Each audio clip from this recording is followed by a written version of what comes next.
Dans la capitale malienne, le sujet qui détrône les traditionnelles salutations de l'après-Tabaski est celui de la présence de militaires ivoiriens sur le sol malien.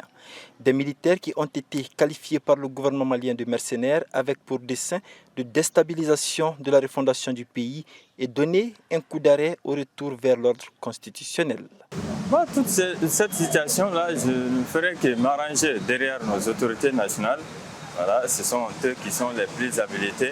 Voilà, ils ont fait les enquêtes qu'il faut, je suppose, pour pouvoir qualifier ce qu'il faut. Donc, c'est forces militaires.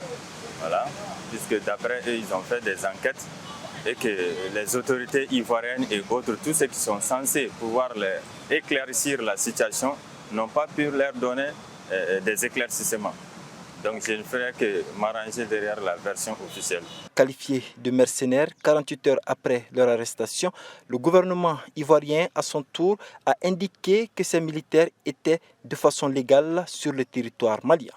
En tout cas, les populations, elles souhaitent que la suite des enquêtes soit connue. Ça tient à ce que notre gouvernement dit. Mais ce que je conseille au gouvernement aussi, vraiment, il y a beaucoup de précédents. Quand des choses comme ça surgissent, maintenant après, il n'y a pas de suite.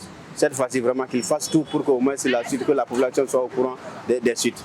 Craignant que cette situation ne mette plus en danger la forte communauté malienne vivant en Côte d'Ivoire, certains conseillent de régler cette situation avec le plus grand professionnalisme. Cette situation, je pense que les deux États doivent se parler.